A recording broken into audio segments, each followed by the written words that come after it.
Hola, mi nombre es Gael. Hoy les quiero enseñar cómo se pilota un avión.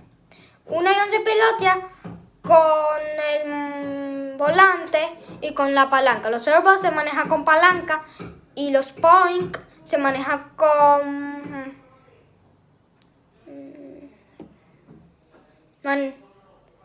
timón. Timón, palanca, timón, con volante, los Boeings.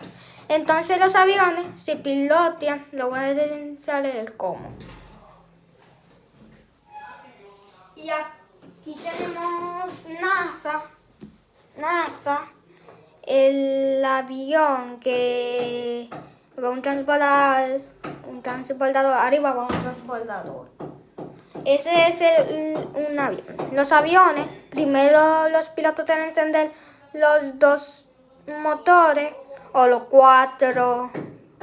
Y si pilotean top, se puede prender los 6 motores.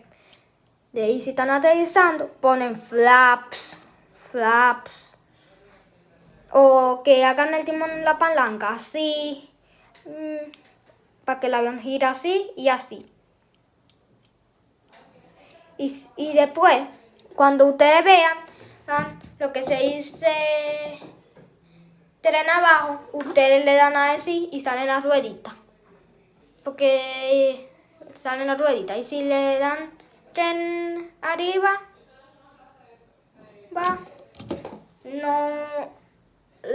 las rueditas se esconden. Acuérdense que los winglets, los falta la gasolina.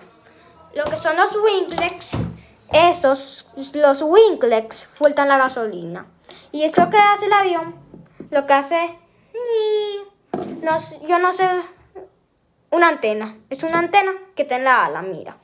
Todo eso es una antena que está en la ala, la ruedita. Y todo es el fuselaje. Y que el fuselaje mira ahí, así o así.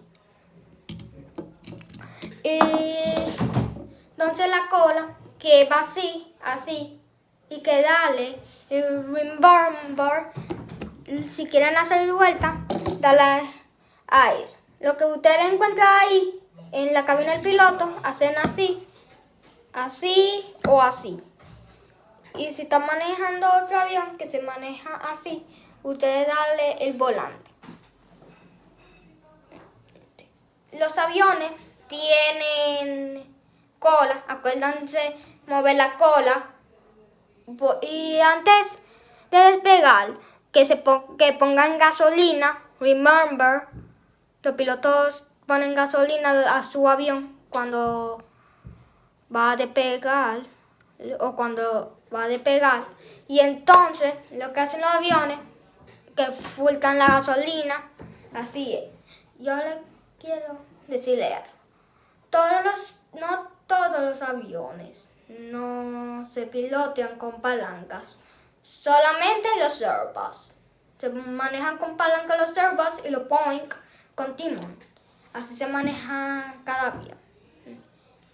Y el Concorde, que es el avión supersónico, se maneja con timón. Cuando viajé en Copa, vi que los Embraer se manejan con timón. Bye. Remember to click.